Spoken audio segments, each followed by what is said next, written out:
My mom warns me about my new girlfriend, but I had my doubts. Turns out she was right.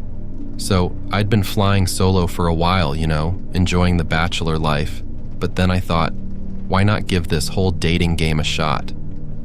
I jumped onto a dating site, nothing too flashy, just one of those where you swipe left or right. That's where I met Amanda. She was funny, had a great smile, and we hit it off right away. We'd been seeing each other for about a month, and I figured it was time to introduce her to the family. I remember it was a Saturday when I brought Amanda home. My mom had already set the table. She loves doing that, making everything look just right. My little sister, Lucy, who is 12, and my dad, who is usually glued to the TV on weekends, were sitting there, waiting. At first, everything was going smoothly. Amanda was charming, my dad was telling his usual dad jokes, and Lucy was giggling at everything. But then I noticed something off. My mom kept giving Amanda these weird looks. The kind that says, "I've got my eye on you." It made the whole vibe kind of tense.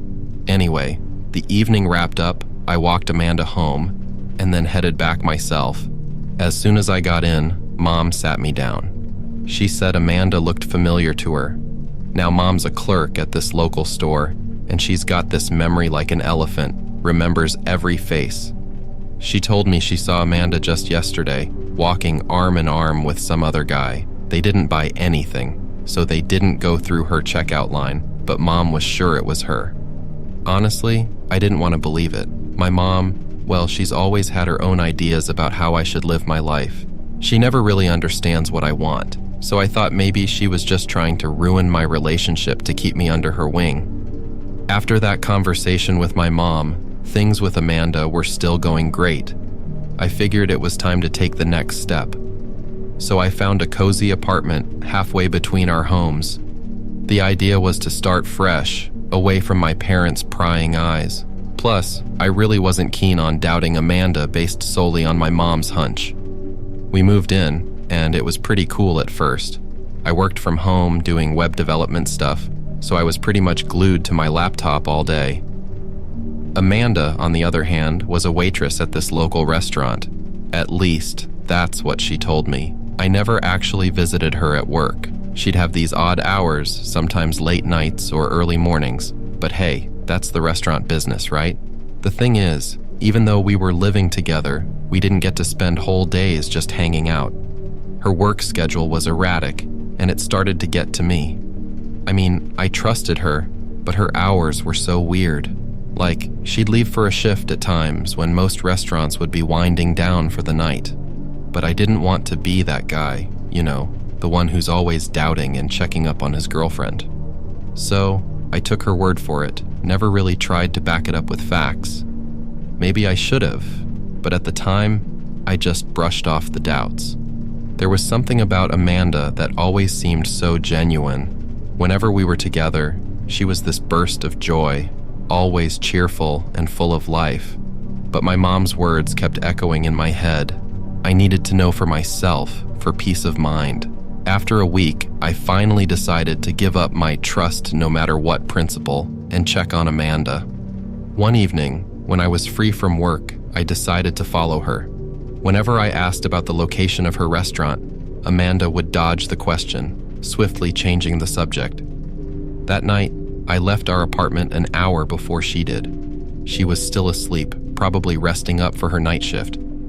I carefully picked out clothes I'd never worn in front of her, trying to be as inconspicuous as possible. I enlisted the help of a buddy of mine who had a car. He was a bit surprised by my request, but agreed to help out. We waited in his car until Amanda emerged from the apartment, hailing a cab.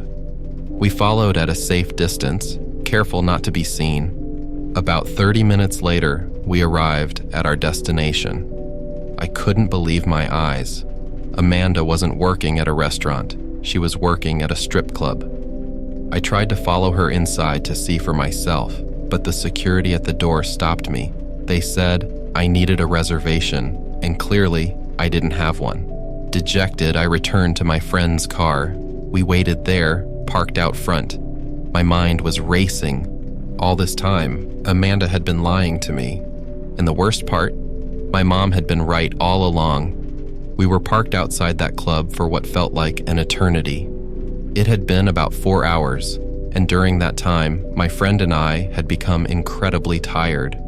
In an effort to keep us going as long as possible while we waited for my girlfriend, he had run to a couple of fast food joints, grabbing enough burgers for both of us.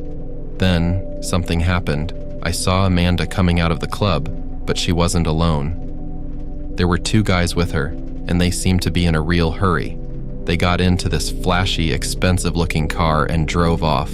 I tried to keep my emotions in check as we drove after them. They pulled up to this massive, luxurious house, the kind of place you see in movies. I sat there in my friend's car, staring at that house, experiencing a betrayal that I cannot describe in words. That was the moment I realized I didn't need to see anymore. I told my friend to turn around. He didn't argue. The ride back was silent. My mind was a mess, trying to process everything. Once we got back to our apartment, my friend helped me pack up my stuff. I was moving out, leaving behind the life I thought I had with Amanda.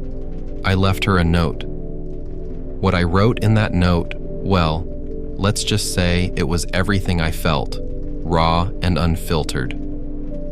I didn't stick around to see her reaction. I couldn't. The hardest part was facing my mom.